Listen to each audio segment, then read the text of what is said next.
The elephant in the room here is the fact that immigration is not being run effectively in any program, to be quite honest. I think the problem is that we don't really have any entrepreneurial program except the startup visa program. If Taylor Swift came to Canada and said, "Hey Canada, I want to immigrate. Miss Swift, I don't think you could come."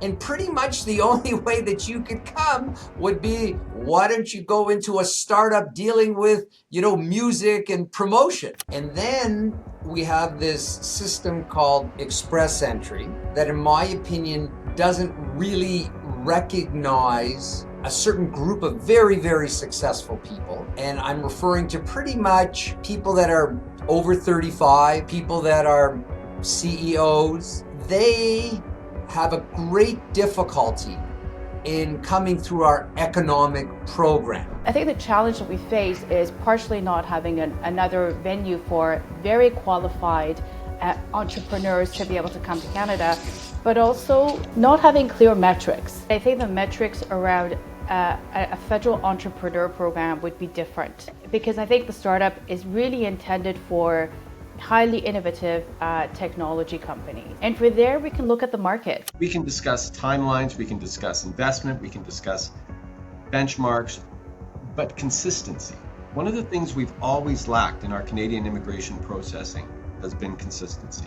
Consistent decision-making, consistent timing, consistent requirements. Red carpet is a different kind of customer service. On the red carpet, you don't send a web form nobody responds to. On the red carpet, the IRCC agent dedicated to your file, and if you send them an email, they get back to you in 48 hours. That's the red carpet that we want to advocate for.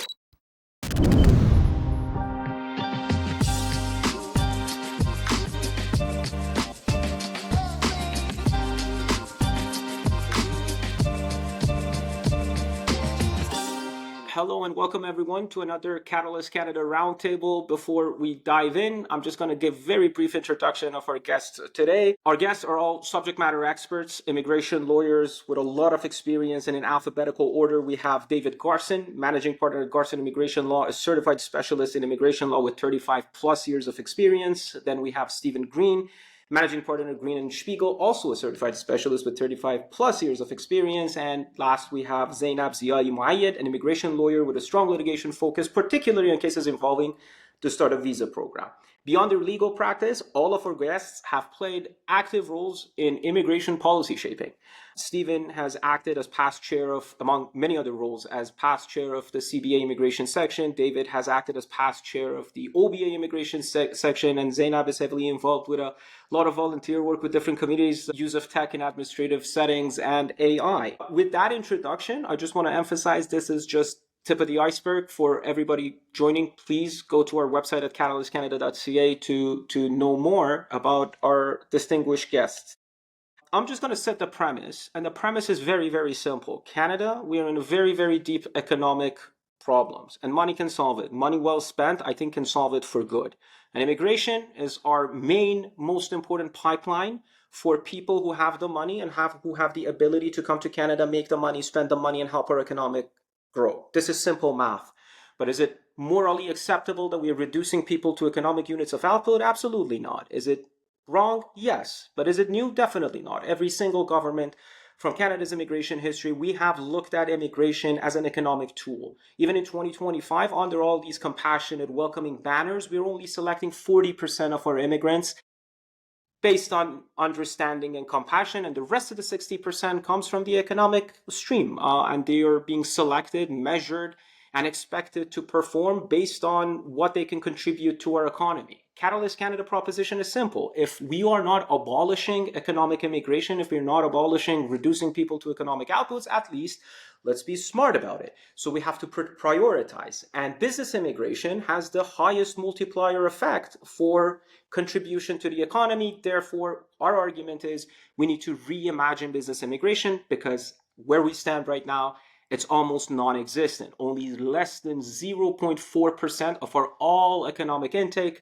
is business immigration, and we are here to talk about how we can change and revamp that.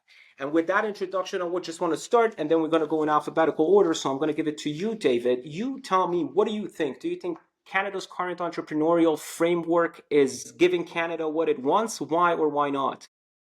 No, it isn't, but we don't really have one anymore. I mean, we have provincial economic framework with regard to entrepreneurs, but we don't have federal. I mean, we did have, I mean, both Stephen and I are old enough to remember when you did have a federal entrepreneurial program and you did have a federal investor program. In fact, I started out working at Green and Spiegel, and I think we were some of the first ones that actually developed these types of programs. But in the end, they were abandoned for the most part because they weren't run properly, right? There was a lot of fraud, there was a lot of misuse and misrepresentation, and our government just threw up its hands and says, "Listen, we can't deal with this. We don't know what we're doing, and we don't know who's in here, and better we just stop it than deal with the ramifications of it." So that being said, should we have something? Absolutely, we should have something. But the other side of that is that we have to be able to support it. We have to be able to run it properly, and we have to be able to ensure the resources are there to do it. Okay, because if we don't, then we're just going to end up in the same space that we were before, and it'll be a mess. So, David, I just want to push a little further before I go to Stephen. Let's talk about current state, because the first block of our roundtable today, we're talking current state, and then we move into future state. Current state, well, under business immigration, we have two programs. The federal self-employed is, of course, on pause as of date, but we still have the Startup Visa program. What's your take on the Startup Visa program and how it's, responding to the needs of Canada? Well, it isn't, right? That's why it's so poorly run. I mean, it started out that, we were going to do it and it was going to happen fast and you had tremendous ideas and we were going to implement those ideas. And then all of a sudden cases started taking 2, 3, 4 years to process. And in the interim, you can try for a work permit, but we're only giving you 1 year, not the 3 years that it's taking to actually process. And now they're even starting to refuse those work permits for individuals who are applying under the Startup Visa program. So it's not doing anything. But frankly, they've slowed it down to a crawl because, again, they didn't assess it properly and they're not running it properly. And when that happens, you have a bad situation. And in your opinion, it's not run properly. Number one is processing time. What else do you think it's the reason why it's not running, at least as we intended it to run? Yeah, sure. There's no surety behind it either. The training in the officers wasn't given. So as a result, you have immigration who had to assess this without any real understanding of what they were looking for or what is supposed to happen. So when you don't have proper information being given to officers who are running the system and the processing time becomes kind of ridiculous, it's no use really having it, right? It's just there and people apply for it and they want to know about it. But it's not going to be successful. And certainly it isn't going to, as you suggest, put engine or oil into the engine of Canada's economic stream. Stephen, what's your take on this? Do you think the Startup Visa is doing what we wanted it to do and one level bigger? Do you think the entire entrepreneurial framework that we have today is doing its job for Canada? I think the problem is that we don't really have any entrepreneurial program except the Startup Visa program. And then we have this system called Express Entry that, in my opinion, doesn't really recognize a certain group of very, very successful people. And I'm referring to pretty much people that are over 35, people that are CEOs. They have a great difficulty in coming through our economic program. So what happens is that you've got a CEO of a company who says, I really want to come to Canada. And you say, not enough points under the Express Entry system.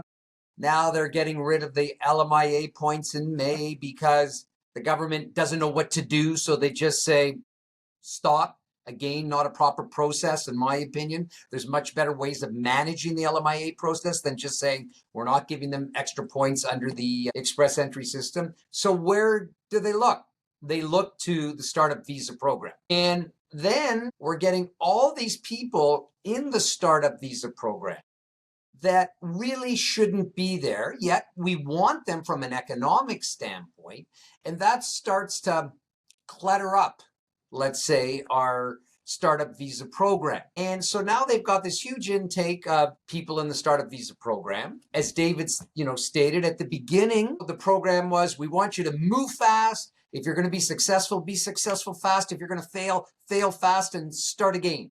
Well, now you have 4 years to start up or fail. And so how can you expect this program, which is based on innovation, which innovation changes every couple hours, but we're saying, well, innovation is really not going to change for 4 years, so just hold on. So the program is so, mired in processing delays, which I think is the real problem in all of this, that it's not meeting its targets. And then we had this idea, which I thought was great to start, where the government of Canada said, hey, look, we've got this idea about a startup visa program. We want to go ahead and make it the best innovative program inside of Canada. And we're going to designate a whole bunch of organizations to make this decision on our behalf. Unfortunately, there wasn't proper, due diligence done with respect to designating these organizations. There was an organization called NACO that was kind of involved, and they had to give their opinion, but then there may have been some conflicting problems, be a member of NACO and you wanted to be designated. So they designated all these organizations, and it really turned into a lot of money being made for these designated organizations, to the point of that's what became, the prime factor for so many of these designated organizations, as opposed to really determining, is this new startup proper for Canada? So you've got this system where the designated organizations, up until December of last year or October of last year, were really orientated towards making money, not looking at, are they really selecting a proper one? Now the government went ahead and put a quota on each designated organization of 10 startups per organization. So now maybe there'll be a little better due diligence on the startups that are coming. It's just, the concept is great. I mean, we were looked at as one of the best countries as far as startup immigration went. We are also looked at as one of the best countries with expressed entry. But because it wasn't managed properly, it's really turned out to be a very, very difficult process for people. And I just think that we need to relook at the policies behind our express entry economic immigration, our policies behind the startup visa program, and offer proper programs for people that really shouldn't be in that business program of startup, maybe another type of business program that we can talk about further.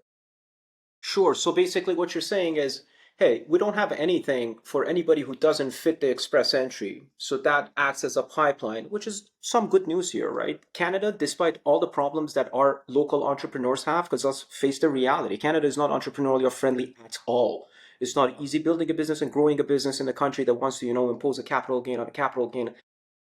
So the good news is we're still popular for that niche of people. They can't fit under express entry. They look around, what's their startup visa? So that would kind of create this system of business going to startup visa and the designated organization not doing their job diligently, adding to the problem. The problem being startup visa is not doing what we want it to do. But I want to explore that with you a little more. What is it that we want from the startup visa program? Like what kind of, in your mind and in your opinion, what's the policy objective behind the startup visa program? What kind of entrepreneurs is it that we're after? I think we want entrepreneurs that innovative. We want the Spotifys. We want those really cool, innovative people that are going to have these amazing products. It should be for that type. And the problem is that we're forcing the wrong people into this program. And my favorite, question that I always put out there to when I'm speaking to some government officials and we're talking about policy and various things, I call it the SWIFT pilot project. What do I mean? I want it to be done swiftly, but maybe I also mean a little Taylor Swift here, because if Taylor Swift came to Canada and said, hey, Canada, I want to immigrate, I think all three of us on this discussion here would kind of scratch our heads and go, Miss Swift, I don't think you could come. And pretty much the only way that you could come would be, why don't you go into a startup dealing with music and promotion? So we need a little swift pilot here. And, David can talk a little bit more about the O visa in the United States. Like, we need some programs that get those type of people. Like, honestly, I don't know how we would get Taylor Swift here. Sure, but Taylor Swift, you're not portraying Taylor Swift as a particular kind of an entrepreneur that the startup visa would target. But I understand and take your point that we definitely need for some like A-listers, right? Because their very presence here can contribute culturally. Only perhaps attempt to qualify under the startup visa program. That's it. Zeynab, what's your thought on the issue? I have a lot of thoughts on the startup visa. And I think I agree wholeheartedly with what Stephen's saying. The problem that we're facing, particularly with the startup visa, is because we don't have other entrepreneurial pathways. And I remember working on startup visa applications back in 2015, 2016. It was exactly what the Kevin O'Leary announcement of this program sort of set out for. They were young. They barely had enough funds to cover their LICO, right, which is the minimum funds you needed. But they were energetic. They had technologies that were going to be extremely big. And if they weren't successful on that first one, they were the kinds of folks that were going to have serial successes in the future. And the applications were processed quickly. And those applicants that I've had, I follow them on LinkedIn, I follow them, and they have gone on to become extremely successful. And I think the challenge that we face is partially not having another venue for very qualified entrepreneurs to be able to come to Canada, but also not having clear metrics. One of the benefits of the startup visa was that, it was supposed to be, we don't need you to have particular education. We don't need you to have a lot of experience. We don't need a very high English score. And it made sense, again, within this context of maybe you're looking at people who haven't even graduated university, but they're tech whizzes and they're really smart and they want to come and do, as Stephen said, the next Spotify. But what that created, on the other hand, was a situation where a lot of people thought, oh, I can qualify for that. I don't need to have any particular experience. There's no minimum net worth requirement. I don't even need to have particular education. And the language score is pretty low, right? You couple that with the fact that there was no clear metrics of what your progress has to be, right? The initial drafting of the program was that you could even condition your setting up of your business and incorporation until you came to Canada, which works if you're going to have very quick processing time of a few months or less than a year. But when we're looking at the situation that is now 3-4 years of processing, and then applicants are being refused because they can't demonstrate that they have made sufficient progress, and there's no metrics there for us to argue, well, they did do this, they hired X number of people, they made these steps and so on. So I think it was a combination of things. And at the end of the day, we have to learn our lessons. And unfortunately, I think the government didn't necessarily learn the lesson from the entrepreneur program that it previously had, the federal one. One of the reasons it was shut down is that they had the conditional permanent residency, and then there was a lot of follow-up, and it was very difficult for them to do that. But when they created this new program, they didn't put in the kinds of metrics that we needed and the oversight. My hope is that it is possible. I see that, for example, in the global talent stream, right? It's one of the only places where the government has been able to put in place a effective program, and they've kept to their timelines, their service standards that they set out from the beginning. If you go back and you apply for a global talent stream LMIA to this day, for the most part, you're going to get 2-week processing.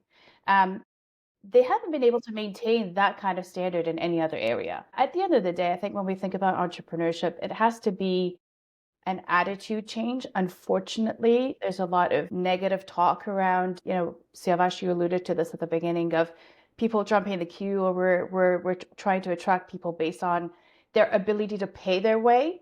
But I don't think that's necessarily the right way of looking at it. We have to be, this idea of, as you're saying, reimagining.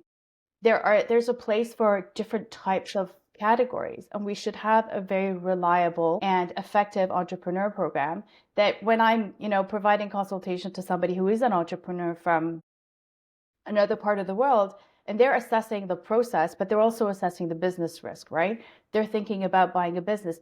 If we can't provide them with clear guidelines and clear metrics and also clear timelines, they're not likely to be able to really think of, that Canada's open for business and that they're making an investment here for business purposes as well as for immigration, right? And I think that's a missed opportunity, particularly given some of the economic challenges that we're looking at in the next couple of years, with so many people who are going to be retiring and trying to find buyers for their, small and medium-sized businesses. It's this idea of metrics that I want to spend some time on. Essentially, what does success look like for the Startup Visa program? And I want to take you to a 2003 paper of Professor David Ley that criticized the old federal investor program. And one of the criticism he made in that paper is inadequate monitoring. And now we have a SUV evaluation report released December 2023, essentially saying the same thing. This is IRCC itself saying it. Ley interviewed a bunch of people and then put it to paper. But IRCC, 20 some years later, is saying, hey, we have a performance measure gap. Well, monitoring is one thing. Let's not talk about how we can monitor, because there are a lot of ways that we can monitor this. But before we get there, what are the metrics that we have to define on this program? Like, what are we after? Is a successful startup?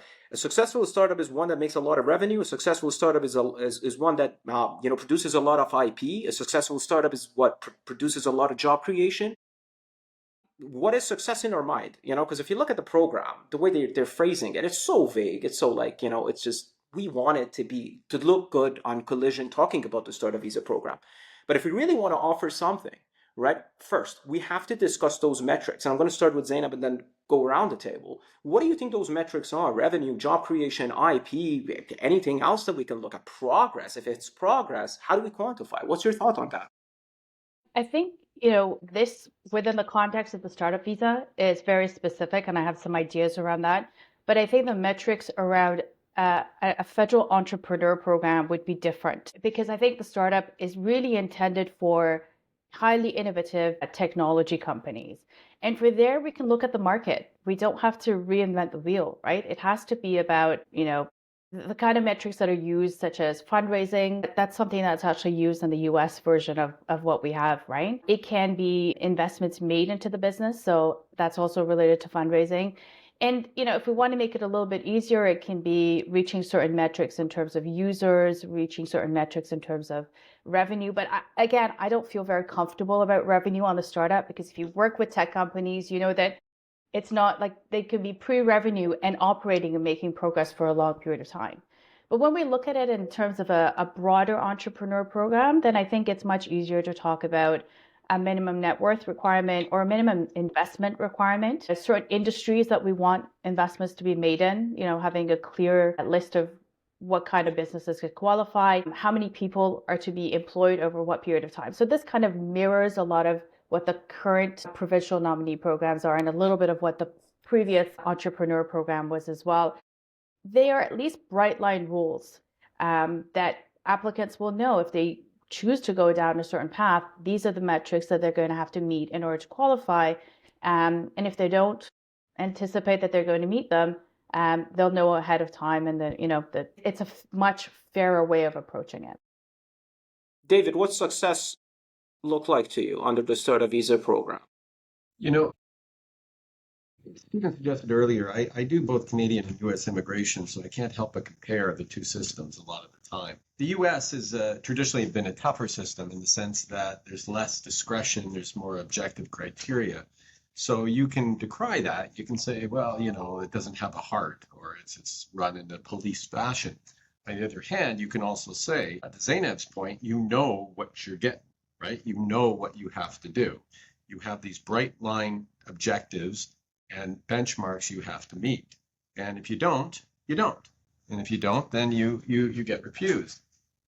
So in any program, whether it be the Startup Visa program, whether it be an entrepreneurial program that they want to reinstitute, there has to be significant improvement with regard to communication from the government to the applicant. They have to know, okay, if I do this, then this happens. If I don't do this, then that doesn't happen. As you pointed out, the Startup Visa program is extremely vague and not monitored at all. And so as a result of that, an applicant, you could literally file two exact cases, same cases, and have differing results on the exact same set of facts, right? Now, and I'm not saying that would be unusual. I think that could happen a fair period of time, a fair amount of time. So in my mind's eye, We can discuss timelines, we can discuss investment, we can discuss benchmarks, but consistency. One of the things we've always lacked in our Canadian immigration processing has been consistency. Consistent decision making, consistent timing, consistent requirements. And, going back to the original entrepreneurial program, the original investor program, the startup visa program, the self-employed program, which they put in abeyance, it's never been consistent. And as a result of that, we've always, I shouldn't say always, but we have regularly not lived up to, I guess, the promise of what we could do. Definitely. Customer service is lacking. Consistency, I think I'd root consistency into, hey, you got to be honest with yourself, Canada. You got to know what you want and then stick to what you want and just, come up with tools. And we are lawyers, right? We're system designers in a sense. Ask for a system design that can get you to what you want. And Stephen, this goes back to this idea, because if you look at the startup visa program in design right now, right, innovation is vague. But government is doing something, at least, I'm talking design, I'm not talking implementation, right? As far as design is concerned, they're saying, we don't know what innovation is, we don't know what scalability is, so let's have a bunch of designated organizations make those decisions for us, right? I'm a venture capitalist. I have a different taste, I'm sure, from you in determining whether there is potential in this business to invest on or not. So that's how the program is structured and designed. But you brought up, Stephen, a very good point. You are saying, hey, the designated organizations that we have right now, they're not monitored, right? We have NACO. We had NACO, right? Their contract is pulled right now. And NACO is, by the way, they're on our guest list. We will get to them. Hopefully we will have these conversations with them. We had NACO for incubators and angel investors, and we had CVCA for venture capitals, right? We don't have them anymore. The contracts were not renewed. We tried to get, ATIP requests. We didn't get that much information from IRCC back why you canceled your contracts, but we can presume that it's because, hey, they didn't get the kind of monitoring and supervision that they wanted. So I understand that there is inherent vagueness and ambiguity about how one defines innovation and how one defines the scalability and potential. But Stephen, what do you think can be done in terms of a better monitoring and robust system of supervision on the designated organizations? Where are we on that? Where can be on that? Well, I think it goes back to, what our benchmarks should be. And asking the three of us, we're not the right people. What if I was involved in this program of creating it, I would, as the government did, and I commend them for doing it, going to venture and angel and incubators. I mean, they do this every day. A venture goes ahead and says, wow, someone's come to see us, this new, fintech. Are we going to invest in them? What are our benchmarks that we use to determine success? I don't think anyone has to recreate the wheels. Those are the experts. And that's who I would turn to. I don't know what success means in the startup world. To me, yeah, Spotify's great. I got successful to me because I like music. But maybe that's not what we should be looking at. So from a starting point, absolutely, Zeynab says we need to know benchmarks. Well, who should help with the benchmarks? The people that give the money to these startups. That's where we should go. And then from there, we could develop an entrepreneurial process that says, hey, according to the venture people, before they invest, they want to see A, B, C, D, hopefully. That's what we're going to do for our benchmarks here. I mean, that's where I would go. I'm always a believer. And the government started going that way. They went to designated organizations that supposedly, but then some of these designated organizations got a little too greedy and they lost what their real purpose was. So that's what I would do from a benchmark position. So if we want to just zoom out, okay, let's agree on that. And then I'll go to Zeynab for your point. Let's agree that maybe it's not the job of this roundtable to say, hey, what those metrics can be. But let's say we delegate, right? We're under the world of delegation. We delegate it to you, designated organization. But me as the policymaker and as the guardian of this thing, don't I need to at least put a burden on you to give me reports? So in a 2023 evaluation, I would say I have a measurement gap. Like, this is the basic thing, right? Whatever the metrics are, just give me some reports. Yes, the designated organization, I had written in saying that should be their responsibility. The designated organization should be way more involved in this whole process, there should be reporting, there should be compliance every 6 months. If we are at these, 2-year processing times, there should be a report done by the designated organization. This is what this startup has done. And if they don't do it, they lose their designation. I mean, when we had the entrepreneurial program way back when, we had to meet the conditions of, actively participating in the management, creating at least 2 jobs. I mean, someone had decided that was the benchmark we wanted. So someone here has to look at what are the benchmarks we want. Once we determine what that is, then who should be responsible for reporting and making sure that happens? I would say the designated the designated entities would go ahead and make these reports to IRCC. And then if they're not compliant, then they take action. I like what you're proposing because essentially you're saying, hey, let's tie capacity to performance in a sense, right? I mean, like, let's backtrack a bit. When this program started, everybody could issue letters of support, no limit. Then comes April 2024, and now we have a cap of 10. And that's just, to me, poor policy making. This is lazy policy making because, hey, we have a few bad actors. Bad actors are never inevitable in any system. And instead of going and penalizing the bad actors, you all of a sudden penalize everybody, so you put a cap on everybody. What Stephen is essentially suggesting, and correct me if I'm wrong, it's a solution here that, hey, maybe one way that we can do this is tie capacity instead of, 10 across the board to how you're performing. And that performance, at the very least, right? I'm not talking about the KP, I'm not talking about the indicators of those performance yet, but I'm saying whatever those are, at least you have to give us a report. At least we have to know what you have done so we can, it will enable us to make the assessment. Zeynab, what do you think about this solution?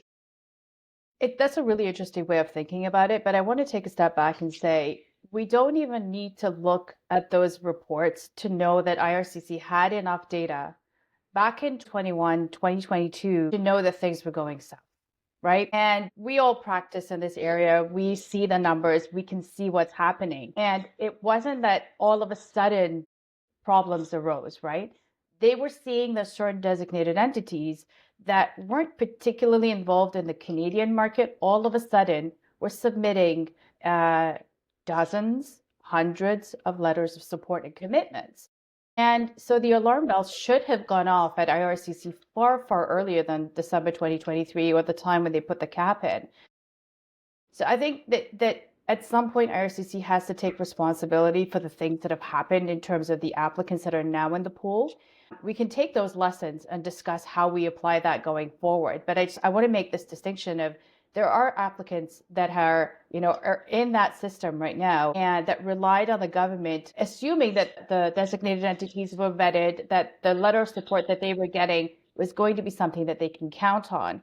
And the reason I say that is because from some of the access to information requests, and I think Richard Curlin has actually put some of this out, when you see the internal communications of officers, and this goes back to a little bit to what Stephen said, or maybe David said, of the lack of training, they are extremely frustrated that they're seeing high numbers of applications, what they think is a mismatch between, that innovation focus of the startup visa, but that they can't refuse the applications. And now we're in 2025, and we do see a lot of refusals for those applicants on absolutely meaningless grounds of saying, when you submitted your documents 4 years ago, 5 years ago, you were missing this one document, or it should have been in this particular way, right? That is a fundamental issue that we have to deal with. There's, over 20,000 applications in that pipeline, and we have to deal with them fairly.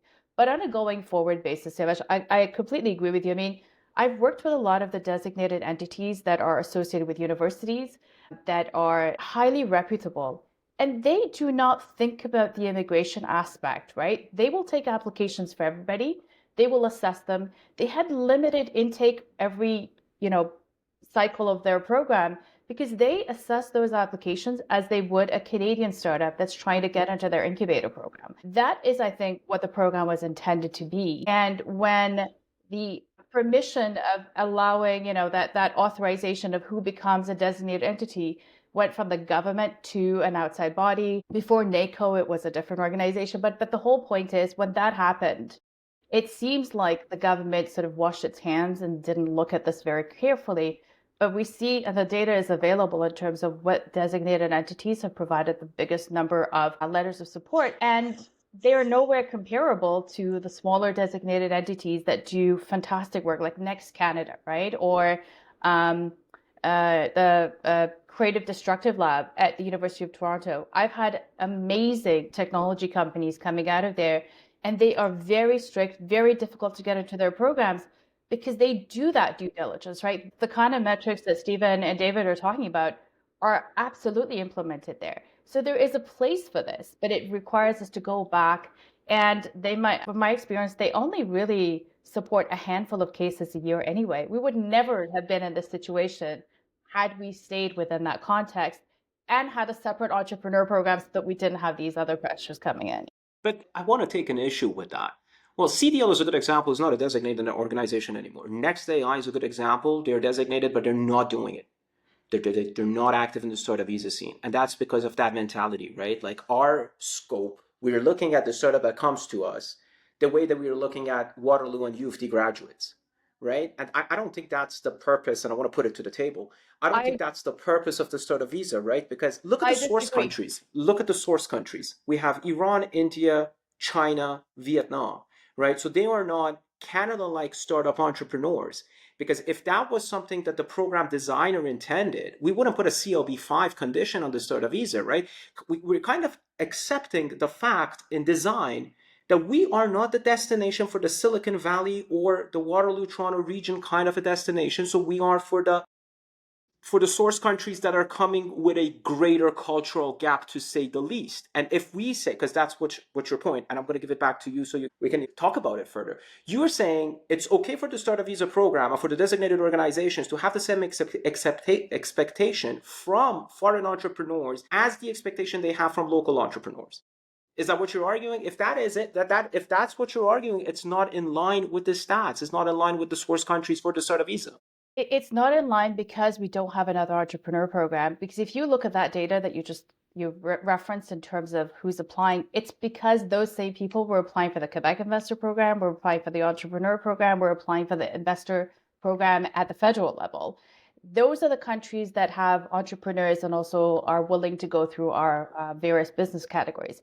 If we had an entrepreneur program or an investor program or a more active Quebec investor program, none of these large volumes of people would be pretending, and I will say this very clearly, pretending to be startups and going through this. I wholeheartedly, I remember I thought it was so interesting because when the announcement about the startup visa was made, it was Kevin O'Leary, it was Mr. Kenny, and the idea really was that we do want these kinds of highly innovative folks. It was not supposed to be any entrepreneur from any country. It was supposed to be highly innovative, very, driven, maybe not even finish university. Like, I think a lot of those factors, when you looked at it and you look at those early numbers, that's what the program was intended to do. And the fact that we don't have another pathway for those great, fantastic entrepreneurs that want to come from China, Iran, Vietnam, and so on, that doesn't mean that this program is the right fit for them. Because if you, I think that's Stephen, the reason the program has failed. Because Canada has not given entrepreneurs another route. And they've tried to put a square peg into a round circle. And I agree with you wholeheartedly. If we would have back the passive investment program, if we had another entrepreneur program, and we can talk about some ideas there, this startup visa program would be used only by the people that it was set up for. And the government Let's talk about that because this... Before we talk about that, just for a second, the elephant in the room here is the fact that immigration is not being run effectively in any program, to be quite honest. I mean, you talked before about, limiting 10 per organization. You said, that's lazy. That's well, what they did the same thing with the LMIAs, right? In the sense that they just said, you know what, we're throwing the baby out with the bathwater here. We don't know what the hell's going on. We're going to put this limitation on it, and that's that. And we're going to walk away. That's not a way to run a system, right? I mean, realistically, you're supposed to try to fix a system that's broken. not just sort of walk away from it, especially when you've been using it, and especially when there's been a lot of people who've been depending on it. So, love to see another entrepreneurial program, a federal program. However, first, I think humbly, and it could be that I'm old and so I'm crotchety, but I'm kind of fed up with dealing with this kind of system that is not necessarily working correctly and not really doing anything to make it work correctly. I think that's more important than anything. I love what I love where you're trying to take us, and let's actually go there. And then we come back and talk about, hey, if one solution to the starter visa program is introduce a passive investment program and also introduce a entrepreneurial program that captures the ones that are trying to, in Stephen example, trying to fit where they don't belong. Let's talk about the systemic issue, because this is very, very interesting, and it's not just business immigration, it's immigration at large, right? Okay, so government, at least in the past decade, they have shown that they're not effective with this. They're not effective with this. But what are they doing about it? I mean, why is there such a distrust between government? And this is a particular question for Stephen and yourself, David, because you have been, Stephen has led CBA immigration section. You have led similar roles. What's with this distrust? Because I can only, tell me if you think otherwise, but I can only summarize it as lack of trust between government and private parties to collaborate in policy making. What is the root of that? Why is this system not inviting the private parties to the table, David? Because they're threatened. Because they're not looked at. Let's talk about the private parties like lawyers. Let's talk about us for a second. Who knows more about immigration law than Stephen Green? Okay, no, seriously. I worked for him. He's been around a long time. If I'm thinking, and people like Stephen Green, and I don't mean to call you out, Steve, I'm not trying to embarrass you, but if you have someone that's worked in a system for 30 or 40 years, who's seen changes all the way through, should you not even ask them and say, listen, what do you think? What do you think about this? What can we do here? Or more importantly, why are you trying to remove Stephen Green or Evan Green or any of the lovely Greens? Why are you trying to remove them from the system? Why do you not want to include them in the system? Again, I'm going to compare it to, let's say, the US again, and I apologize. But lawyers there are thought of as part of the immigration system. They represent, it's like the criminal system. It's like the civil system. In other words, you have a lawyer participates. And usually, and hopefully, if Zeynab represents a case, that case is going to be put together much better than if Mary, Bill, or Ted represent their own case. So the question here is, why doesn't government want to include professionals who know something or should know something in that system? And it starts with that. It just starts with that. And so then why are they threatened? If you're starting with that, why do you think they're threatened? I mean, like, our interests are aligned. This is not like, I'm not trying to create a system. I don't know that government thinks that. I don't know that government thinks our interests are aligned. I think that they think that, and they'd be right, that we have a job to do, and that is advocate for our clients. But at the same time, they don't necessarily want to deal with that, right? Because a strong advocate could create in their minds delays and problems, and it's just something they'd rather just deal with what they think they want to deal with. But that hasn't been too successful. I mean, let's be blunt. As I keep saying, I don't like where our system is. I've been practicing immigration law for a very long time, and I'm tired of it. I'm tired of the types of programming that isn't working. I'm tired of the fact that we're having this conversation year after year and decade after decade. I mean, this hasn't changed for 10 years, right? It hasn't changed. It's deja vu, right? It has gotten worse, David. It has gotten worse. I mean, look at what they did with the AMPS. IRCC in broad daylight lied that they consulted the Federation of Law Societies. Yeah. And that goes to the point of keeping us out of the system, right? In the sense of trying to bring this against us. Even though we're covered by the Law Society. Well, Stephen, what do you think the root cause of this is? I mean, like, why is it that we're always last? Like, we're just informed of the changes that are being made. And when I say we, at this stage, I just mean the immigration lawyers, right? I consider us to be the most sophisticated stakeholder of the entire system. So any system designer with any sanity would put us first to go to consult on the decisions that they want to make, but this has not been the case, and it has been getting worse. Is it because CBA-Law, we're not doing what we are supposed to do? Like, Stephen, what do you think is the root cause of this? I don't know. I would think maybe that the government has been burned a few times with some bad lawyers, some bad consultants, and that sort of tainted the process. I mean, there's always been this push developing over the past 10, 15 years that we really shouldn't be part of the system. And maybe that's what's driving a lot of this, is that the department wants people to self-apply, don't want us to be involved. I don't know what it is. Something that's, really interesting. Zeynab said, global skill strategy. It's working. It's great. Why? I think it's kind of a public-private partnership, because I, as a company, say, hey, I promise to do certain things privately in my company. And the government says, hey, we're going to approve some of your people. So I think it's a great example of how well it works. I think that, again, if I was developing policy, when these programs come out, they're pretty, in my opinion, pretty amazing. As Zeynab said, when the startup visa program came out, you said, wow, it's working great. When Express Entry system came out, to me, I thought it was great. But then what happens is that the numbers just start coming in. So whatever we decide to create as a government, we have to, I would think in the back of my mind saying, okay, if we're going to come up with a new entrepreneurial program, we know we have only a certain capacity to process and to make sure that the program is maintained properly and gives us the results we want.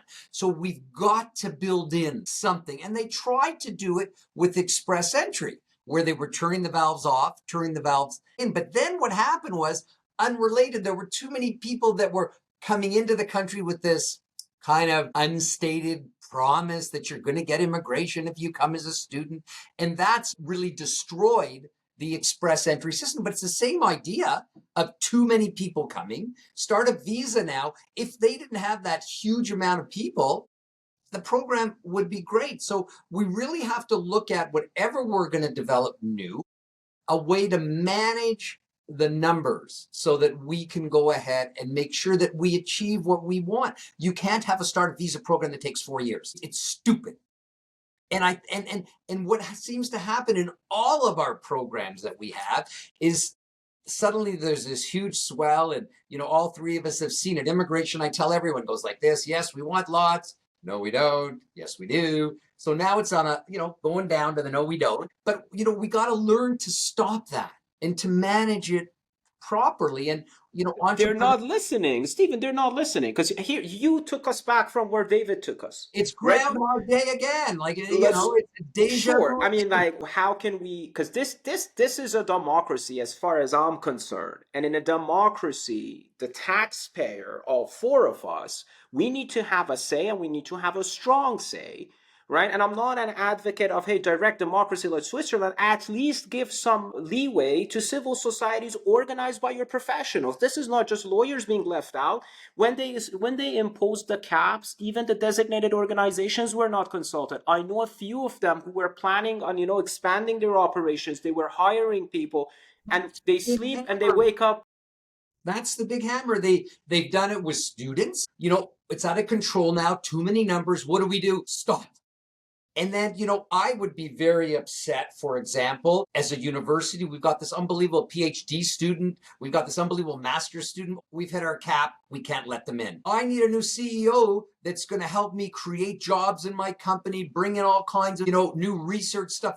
We've hit our caps on work permits. Like, it's not a logical type of process to deal with the difficulties. So it's really important. In consulting, I still believe there's a ton of consulting out there. Maybe the person that was involved in writing the RIAs, talking about the AMPs, I don't know, didn't understand what was going on. Remember, there's so many silos now. There's a lot of that. It's the way it is for such a long time. And everyone who's been in it a long time knows it and sees it. Zeynab, do you have any thoughts on this? Do you think you're heard as an immigration lawyer representing clients in the immigration system? Do you feel empowered by the system? Do you think your opinion matters? It's interesting because I think the immigration bar is one of the ones that is the most vocal and trying to put in volunteer hours of putting together submissions, whether it's CELA or CBA. I have seen the quality of those. I've been involved in some of those submissions, and it is, as I said, done pro bono, providing free advice to the government and ways in which they can improve things. And I'm not sure it always is heard. And I think part of the problem is it's a huge behemoth on the other side. There's so many different layers of decision makers. There's the policy folks. There's the people who are in the day-to-day operations. I'm not sure there's even enough communication between those sides. And there's really two examples I can think of. One was when Minister Fraser came to Collision 2 summers ago and made this huge announcement about the startup visa program, which came completely out. And I think was probably not completely signed off on within the department because it took more than a year for parts of that, the open work permit and so on, to actually work its way through the system. So there's the political, there's the policy, there's the operations folks. And the other part of it is, you mentioned at the beginning, I do a lot of work around the use of technology and AI within the government, and particularly within IRC. We've been trying so hard over the past 3-4 years to provide our feedback, to say we can be at that table to help with the governance aspect of it, because that touches on business immigration, but it touches on everything else as well. And I think there's a great reluctance to have our voices at that table. I'm not sure why that is. I think that's a missed opportunity, because the more information you have, the better decisions you can make, the better design you can have, and so on. But at the end of the day, despite best efforts on the part of our bar, I don't think enough use is made of our knowledge, our experience, and our ideas. Yeah. And we hope we change that. Catalyst Canada is just that campaign, right? Like, we have had enough of this. Like, this country is ours, and we have to take control back, especially when the people that we trust, and that behemoth of a department has a $5.2 billion budget, right? That is, we are paying for. So we have to expect some performance, and this is our, like, just right. So let's go back to this conversation, because this can be a very long, deep, systemic conversation about how we should do democracy, right? This is so big picture. Now let's just zoom back in, go back to the idea of having a different program running side by side the Startup Visa program. And I want to turn your attention to what was happening between the provinces and having the Startup Visa program, right? Ontario closed down their entrepreneurial stream back in 2023. And the reason why they're saying it was not a popular program, and when we surveyed our members, they're saying, hey, it's a tough sell. Look at it from a product point of view, right? So the customer walks in, and you're saying all of those people who are not fitting under express entry and they're looking and they're entrepreneurs, they want to do something. Okay, tell me about the Ontario PMP. Oh, I have to have a net worth of $600,000. I have to put in $400,000. And then there's 100 pages of instruction, all these fire hoops that I have to jump over and jump through to maybe turn my C11 work permit to a PR after I do all of these things in this performance agreement. And then, hey, there's the Startup Visa program. There's no requirement, right? How can I buy a startup and go on to start a visa? So I just want to put that before you. Let's start with Stephen. Having programs are running in parallel without considering the customer that they're targeting can run this problem. Like, one program, as well as it may be designed, it's not popular because when it's compared to another program, it loses its appeal. How do we solve that? Well, I mean, from my point of view, the biggest problem with the provincial entrepreneur programs when they existed was you get a work permit as opposed to immigration. So if someone came to me and said, hey, look for a business program, and I'd say, look, if you can fit into the startup visa program, you have to be out of your mind to look at a provincial nominee program. And some of the old provincial nominee programs were directed right to immigration. And then everyone started to put in the work permit, but that work permit kind of came in mostly in the smaller provinces because they had a retention problem. And that's why they wanted to make sure that people were actually coming to a smaller province as opposed to, saying they're going to go to the smaller province and they come to Ontario.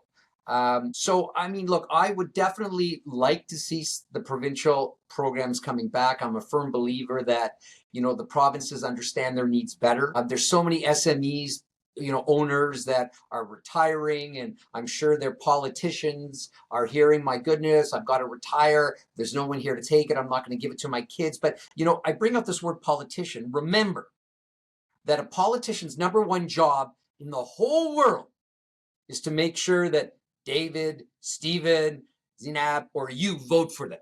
So there's a big balance that goes on here. Just like you said that, the department wants to do this and going to announce this, but no, the politician says, I'm going to get a vote. I don't know if I want to do it that way. So it's a very hard balance to make between the political needs. And remember, immigration, as far as I'm concerned, out of any portfolio, is the most emotional portfolio of anyone. So there's emotion here, there's political influences, and we have to look at that when programs are designed. And, I guess politically, the pushback has always been on the investor visa. I don't believe it, but the pushback has always been, well, wait a minute, people are buying their, a visa to Canada, they're not paying their taxes. And that was, I think, Minister Kenney, that was his big thing way back when. And I said at that point, Minister Kenney, if they're not paying their taxes, then that's Revenue Canada's problem. Let them deal with it, not the immigration department. And he still looked at me and said, so. And then I said, but the environment at that time politically wasn't, we didn't want people to be seen like buying a visa. Quebec had their own program. They were okay with that. But today, I think with the limited resources that are available in Canada for infrastructure, helping, communities, I think there is an appetite now, more so politically, for a passive investment. We would say to the Canadian public as a politician, look, we want to have a passive investment, a pilot project for 500 families. Again, I'm looking at numbers because I want to manage it. 500 families, and it's going to be X amount of dollars. That's a political decision they can decide. And that money is going to go to hospital infrastructure. It's going to go to not bike lane infrastructure, but certain infrastructure things. I think Canadians can deal with it a bit. I really do. So I'd love to see a passive investment program there. So is your suggestion a passive investment? Because passive investment program, we had a few roundtables on it, and we continue to have a few roundtables on the issue. I think Canada can use an EB5-like program. EB5 has all its shortcomings. I'm not advocating for a copy-paste of EB5. We can easily solve EB5 problems and have something solid in Canada.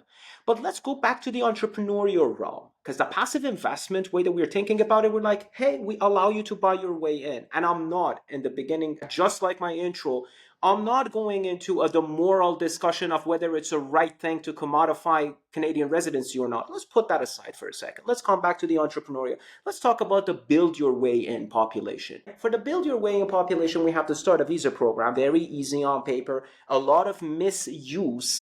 Now, if we want to introduce something side by side on the federal level, right? We have a succession tsunami of $1.5 trillion. I don't know how nobody talks about this enough in the government, right? Like baby boomers are retiring, businesses are dying. But we are already in trouble. And if that happens, I don't know where we'd be, right? So we definitely need a program to be there to allow people just to buy businesses.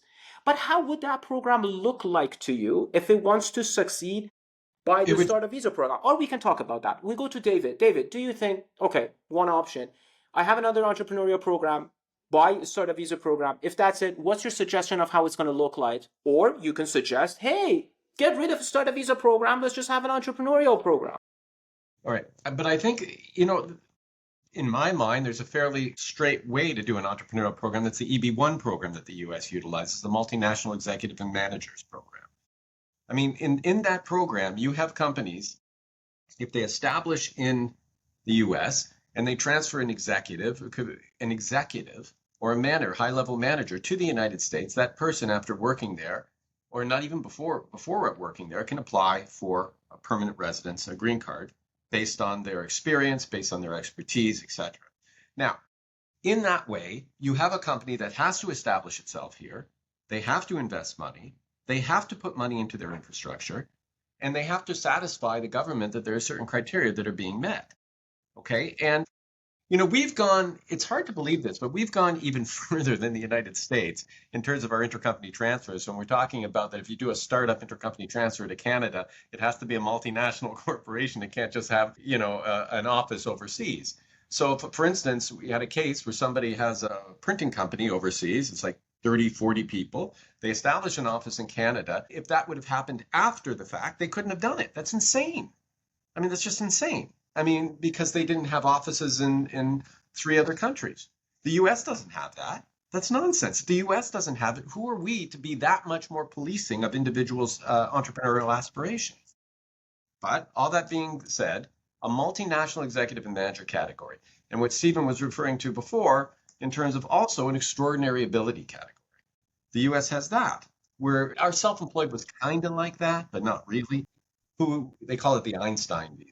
But if you're somebody who is in the top levels of your field, if Taylor Swift or anyone of that sense, you could gain permanent residence. And it's not just in entertainment, it could be in business. But David, that doesn't require them to be entrepreneurs. This is something that we need in Canada. I mean, like, look at the BDC report, right? We have 50% less entrepreneurs in the past 20 years, right? And our backbone economy is SMEs. We need people who are here and who are actively managing businesses. Because if we allow distinguished individuals, as much as I'm, a favor of, making Canada a popular destination for that population, that does not necessarily solve the GDP per capita innovation entrepreneur program. And if you have to establish a company in Canada, i.e. that multinational executive and manager category, then you are investing money in Canada. Sure. Let's talk about that a bit. A bit. What do you suggest? Do you think we need to have a net worth requirement, investment requirement, job creation requirement for this parallel entrepreneur program that we want to run side by side startup visa? I think we have. What does it look like? Just for the sake of this conversation, like we're brainstorming, right? Yep. Just like brainstorming, and we go around the table and kind of like poke holes in what we suggest to refine it. What do you think it's going to look like? Like, okay, net worth investment. Tell us. No, I don't think there has to be a net worth or an investment requirement. What I do think there has to be is a creation requirement. In other words, you have to look at you have to set criteria so what the company is going to be doing in Canada, and you also have to establish what the company has been doing overseas. So in other words, you can't say that, hi, I'm Betty, I have a corporation in Brazil, and I'm doing this for Canada, and I'm the only employee. In other words, there has to be criteria with regard to it. Not necessarily a net worth, not necessarily an investment, but there has to be sort of markers you have to hit as you go forward with regard to what you're going to be doing in Canada. Okay, so let's put it, I'll go to Zeynab. You've been silent a while. Let's go back to what we had before, the Federal Investor Program. That program was so easy, so user-friendly, right? They said, maintain one job for 2 years. You didn't even have to have a net worth, just like, start a business and maintain a job. Is that something? Because what David is suggesting, hey, no net worth, no investment requirement, creation. And I like that because it's so empowering, right? Yeah. We're empowering entrepreneurs to come here and we don't burden them. But Zeynab, what do you think? Do you think this kind of a model would work, or how do you refine it? Well, the challenge is we have to learn the lessons of the past. If we don't have, Stephen was saying, clear numbers, clear metrics, we're going to create a beautiful program and it's going to be potentially overused, right? So I think whatever we do need to have some very clear metrics around it in terms of, I don't like this idea, but I think we have to have some kind of minimum either net worth or investment requirement, because you can't, for example, meet, the metrics of hiring 5 people or however many people if you don't also have a corresponding metric regarding minimum investment into the business, right? Like, I think those two go hand in hand. And also having very clear ideas about numbers, how many people we're going to accept in a given year, people will know, and that there has to be a live counter with that. And I think the technology is there to allow us to have that. All of this, it has to be coupled with reliable processing, kind of tying together everything we talked about today. If we have someone who's coming in, buying a business, let's say in Saskatoon, and they're investing $150,000, doesn't seem like a lot of money, but it is if you think about the potential impact it can have in that area. But then their processing takes 2-3 years. No one is going to go through such a process, right? There has to be very reliable processing time. There has to be clear metrics in terms of what kind of businesses qualify, what level of investments required, how many people you have to hire. And I think that will help us to keep it on track, Because if we don't have that, then Let's whatever. just stick on the metrics. You say job requirement is a good metric to have, and investment is a good metric to have. Do you have anything to add before I go to Stephen and ask his opinion on it? Again, I think just because if we don't have these things, it's going to become very difficult to manage. We will have to have some kind of work experience, management experience requirement in there as well, because otherwise it will be extremely difficult to put Stephen, that. what are your thoughts on that? Do you think that the previous federal entrepreneurial program that we had is a good model, or do you want to build on that extra things? Because like investment requirement or job creation, what do you think? Well, the problem with the old program was that it was too labor immigration officer intensive, where you had to make an appointment and you had to show them that you met the conditions. And if you didn't meet it, you'd come back. So we have to definitely stay away from that. I'm a big fan of, I guess, compliance on your own, where whatever we decide the metrics are for a entrepreneurial program, I take it on myself to report that. And if I don't comply, then I'm goodbye. So, I would look at that. I myself would want to see, a program. David's program's different than Zeynab's program. Her program is net Very worth, different. which I like. Her program is you got to create some jobs, which I like. Then I would have to self-report and say what I've done. And David's is different. So we need them both. We need them both. So okay, let's meet halfway. So we're saying, okay, let's put an investment requirement on there. Let's say for the sake of the argument, it's not a final number, right? $300,000 we put there. Invest $300,000 in a business. We have modest job creation program because at the end of the day, we want to be empowering, right? We know, we're already struggling with entrepreneurship, so we want to make it too hard for these people, especially when they're coming from other countries, right? This is another thing that is happening, and I think in the mind of the policymaker. When they make the policies, they have like Apple and Tesla in mind that they want to come to Canada. But in reality, hey, let's face it, that's not it. If you go to the source countries for these things, they're coming from a very, very different disadvantaged economies. So we have to give them a support, and we have to be enabling, and we have to be empowering. So let's say we meet halfway. And if we have an investment requirement and we have a job creation requirement, and then we put it side by side, start a visa program, do you think that when we launch this program and then we still have the start a visa program as is, do you think it will have any appeal when the start a visa program is still functioning as it is? Or we have to honestly do something extraordinary for start a visa in terms of the requirements? So we make start a visa tougher, and then we introduce this lax kind of entrepreneurial program. David, what are your thoughts on this? If they were to be run simultaneously? I think they'd complement each other. I mean, so it's like anything else, right? If you have a lot of tools in the toolbox, you get to use a different tool for depending on the project. So I do think they would complement each other. I don't think, I mean, they may step on each other a bit, and there may be people who, apply under both and in that kind of regard, and that's fine. But I can't see them actually hindering. I think that what would happen is you take the pressure off the startup visa program and you'd put some of the applicants back into this other program and would give us more of an opportunity to bring in entrepreneurs and to bring in people who want to assist Canada in growing and creating jobs. Because I mean, that's the key, right? In all of this, that is the bottom line. That's what we're talking about. It's, again, if you compare us to other countries, we are way behind in that regard. We really don't have any programs save for the startup visa program, and that is, sort of wheezing its way as we talk about now. So we got to do something. I think we start there. We have to do something.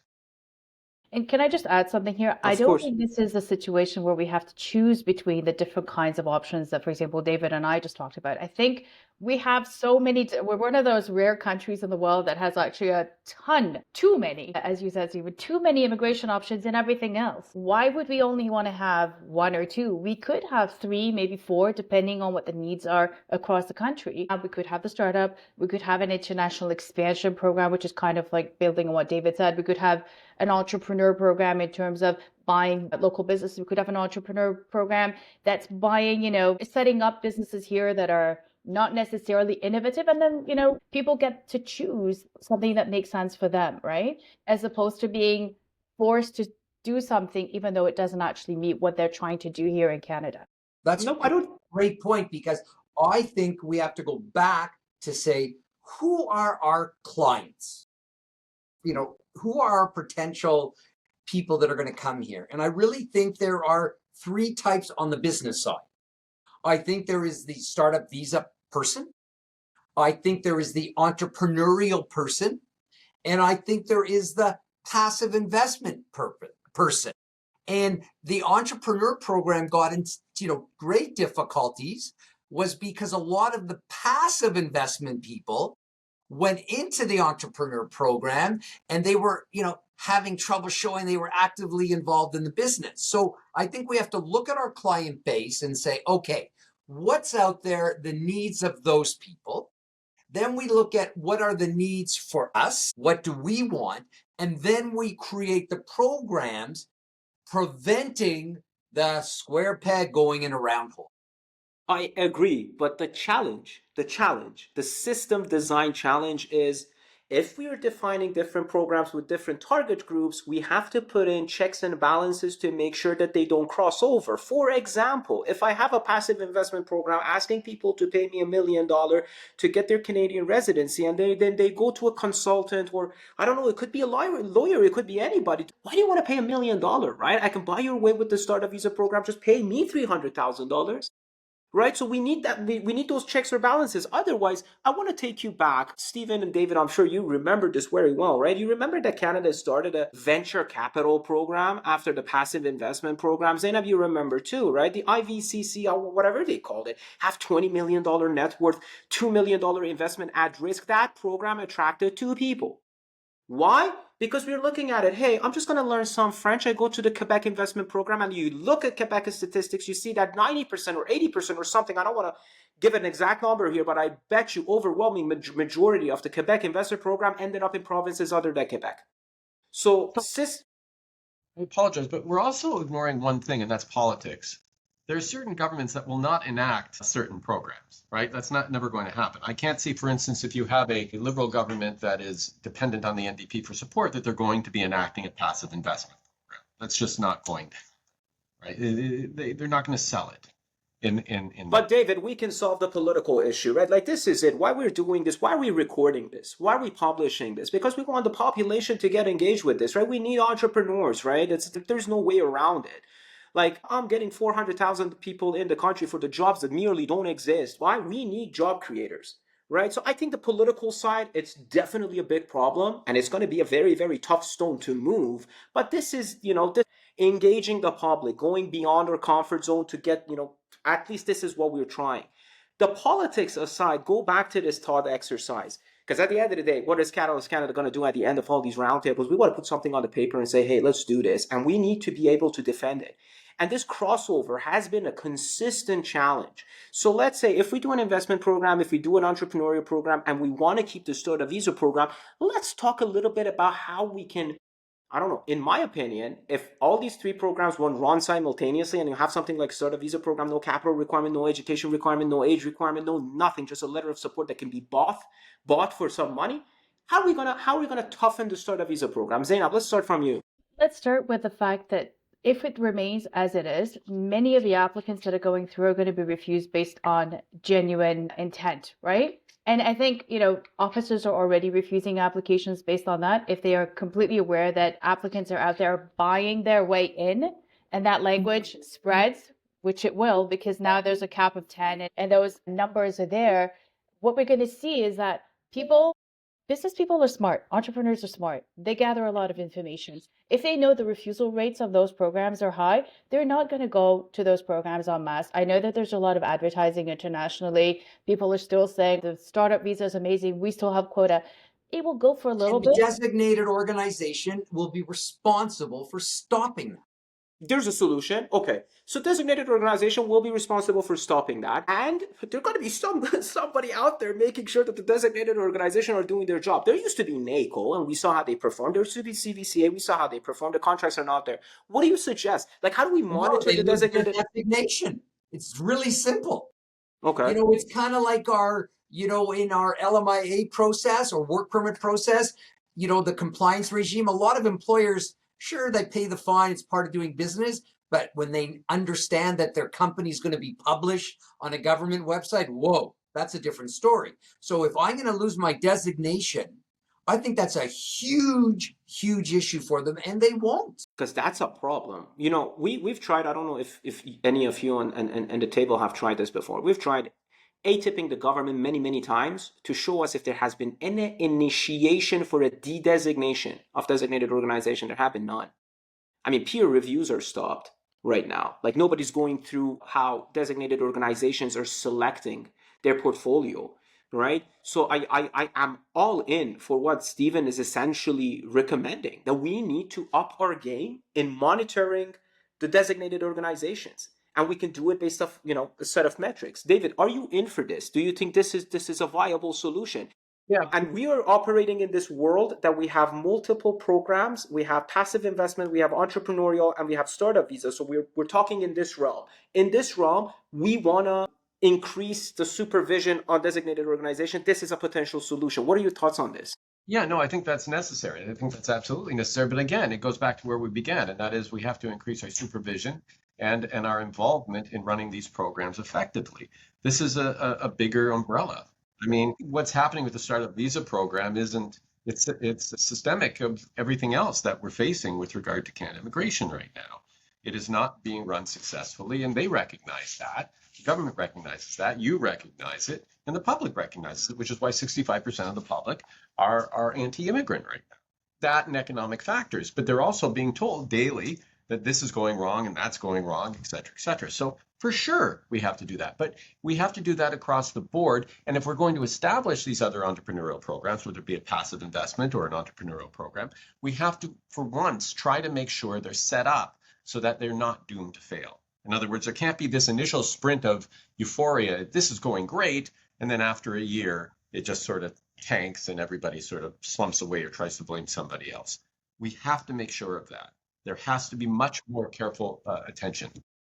So we seem to all be in agreement. If there is a realm where we're running 3 programs, a startup visa needs to up its game in terms of supervision and hiring the metrics to make sure that it is attracting. We decided we don't want to deep dive in this roundtable into what it is that we want from a startup entrepreneur, but whatever it is, let's make sure we know what it is. Step 1, make them report, and then we hold them accountable based on the report that they provide us. So that's what we need to do. There's another issue that in the 10 minutes that we have that I really want to talk about and I want to know your thoughts on.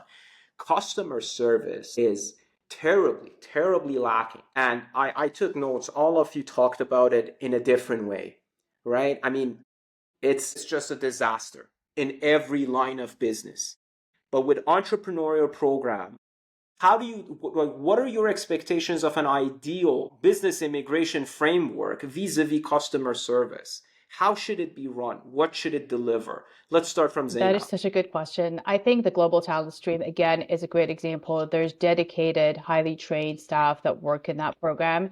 And I have always found them to be extremely respectful and responsive and understanding of the business context. That level of training and human interaction is so rare and unique for us to have. I remember when we used to have Quebec investor interviews, clients would go into an interview with an officer who would be interrogating them, talking to them as if they were, lying and had accumulated their net worth through crime or something. And that left such a bad taste in their mouth. That was such a bad impression, and it remained with them. And that was their first interaction. So what we need to do is avoid that. On the other hand, have interactions that are with trained professionals. And again, we can do it. We're doing it in the Global Talent Stream, right? And one big challenge that we have, kind of tying it back to some of the work I do with the technology, is we're going to see fewer and fewer human decision makers for us to be interacting with. And I think that's a problem. I think that's a problem across the board in terms of every application category, but particularly so in something like this where we need more understanding. We need officers that are trained. We can't have algorithms that are going to look at these applications and, try to determine if someone is or isn't eligible. So I think there's a good, solid example that we can build on from the Global Talent Stream. Stephen, what are your thoughts on that? Because the GTS is really like the customer service provided under that program is very employer-centric, right? The employee, the talent that we so desperately need. Nobody cares about that talent. Nobody cares about the wage gap. Nobody cares if you come here and you're tied to one employer who wants to exploit you. We don't give them the voice. We don't even survey them, for Christ's sake. Right? So what are your thoughts on that, Stephen? Like, what can we do to up the game for the real end user? Well, I mean, look, I'm a big fan of the global stream. I think that whatever program we decide to come out with, customer services, you refer to it, we have to remember, what does business want? Business wants predictability and transparency. I know that if I do A, I'm going to get B. If I don't do it, I know what's going to happen. So that has to be, the foundation, the premise of whatever program we develop. And also, yes, we're going to AI, and immigration has become more of a machine-driven type of department where, okay, if we can get 99% of the cases done, the 1% person, sorry, immigration is very different than Revenue Canada. We are dealing with people. So there's got to be developed a system, an ombudsman, somebody that can deal with errors quickly, provide the business person with the predictability, transparency. The only place that we are able to go to now to get something like that is the federal court, because immigration has put us in the same position as entrepreneurs looking for something to do. We're going in the startup. Immigration now has put us in the position that we can't get responses. We don't know what's going on. What do? Federal court. And that's why the federal court is now starting to scream, oh my God. So again, it's a situation where, we're being forced to places we never want to go. We're having entrepreneurs being forced to places they never want to go. David, let's take what Zeynab and Stephen are suggesting. People-centric customer service, right? We, under the business immigration, what we want to propose is just business immigration, right? I'm a favor of later red carpet. Red carpet is a different kind of customer service. On the red carpet, you don't send a web form nobody responds to. On the red carpet, the IRCC agent dedicated to your file, and if you send them an email, they get back to you in 48 hours. That's the red carpet that we want to advocate for. Are you for it or against it, or why and why not? No, I think I'm for it, but it won't happen. I apologize for that. Why not? Why not? Because we don't have a history of it, and we're not designed to implement it. Look, we had case management. Does anybody here remember case management, where if something happened overseas at a consulate, you could go to case management and say, listen, this officer made a stupid decision. Can you look into it or something? And sometimes they would say, yeah, okay, well, we've talked to them, maybe do this, blah, blah, blah. They got rid of case management. So to Stephen's point, to any type of arbiter that we had, they took away. So there is no way really to address issues. If they're going to do that now, they're not going to do a 180 in your words, say, okay, we're going to do red carpet going forward. I think it's a wonderful idea. I'm for it, tremendously for it.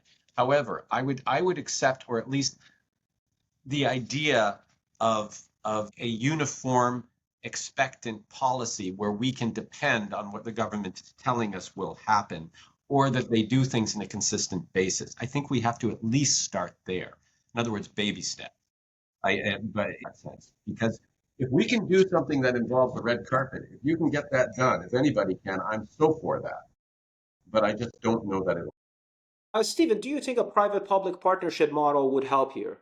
Like, if the government is so dysfunctional, if the government is not working, why not just bypass it? I mean, like, there's so many system design models that we can do it. Bypass the government, create institutions, and then charge the entrepreneurs the fee that they have to get to run a red carpet program. Is that so far-fetched? I am a big fan of paying for services. So just like if you want to get a passport quickly, we have an expedited service. If I'm willing to pay for that, I have no problem. I mean, David can confirm there's expedited fees in the US, right, David? Yeah, you pay $2,800 on certain temporary cases, you can get it done within 15 working days. Yes. Right. I joke about that. We're talking entrepreneurs here, so they supposedly have the money and they can do it. And again, I'm okay with that. Now, a lot of times you say, well, it's not fair. That is a valid point they make. But then why is it okay for passports to be expedited, but not here? They've just made that choice. I don't know. But I don't have a problem with an expedited fee. I really don't. If someone's willing to. Customer service and better customer service. It's not just it's not just making it expedited. It's just, better customer service. You have someone, if you're worried about the future of your business, you need to be able to email somebody from the authority, or when your lawyer emails somebody from the authority, you need to get something solid back. I mean, look at how it's happening in the startup visa program. They're treating these poor people like criminals, right? It's just insane what's happening right now on the ground. I apologize. I'm jumping in because I have to pause because I have to jump. I have a meeting. It's 3. So it's totally fine. I'm gonna give the final say to Zeynab, and then we're gonna close it at 3 p.m. sharp. Or you know what? Let's do something else because David wants to log off. David, any last words for us? I'll take a last meal. I think I hope not, at least in the close future. Yeah, no. I'll leave it to Zam. I think I've said my piece, certainly. Thank you so much for allowing me to participate. Thank you very much. On behalf of our committee and Sila, thank you very much for your participation. I hope we can do something here. Thank you. Thank you. Bye-bye now. Okay, so Zeynab, let's go to you. Do you have any final thoughts on the matter, everything that we discussed? If you were to bring it home. We've actually, for the last couple of years, had a passive investor program in Canada. We have brought in international students en masse who have been asked to pay thousands and thousands of dollars, far beyond what the normal tuition is for our Canadian students, right? And that has been a source of income for the country. I remember going to CPD sessions where, it was talked about, it was $4 billion of income that was coming from international tuition dollars. So it's not the case that we never take money from our newcomers or from immigrants that are coming.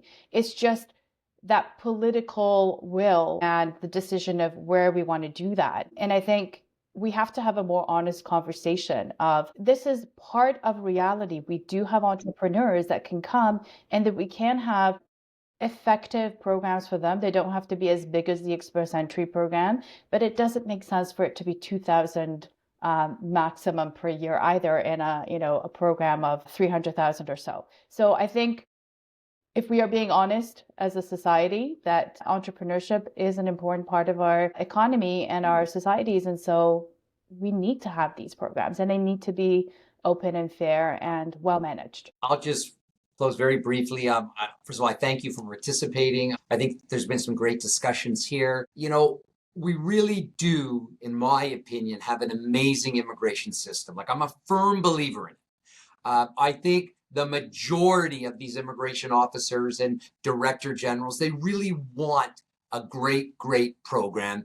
They just need to get the tools to do it and provide the service that they want. So I look forward to hopefully giving them the tools, working out a great program, and I thank you. I got to go to my next. That was a great ending, Stephen. Thank you very, very much, both of you, on behalf of our committee, and of course, Sila. I thank you for your participation. This is an ongoing endeavor. We're going to keep you involved, and we're going to keep you engaged. Let's help each other make this system what it should be, because I truly believe in the potential that Stephen just pointed out. We have a lot of potential that we're not using, but with the help of each other, we can get there. Great. Thank you once again. Thanks, Enjoy the rest of your days.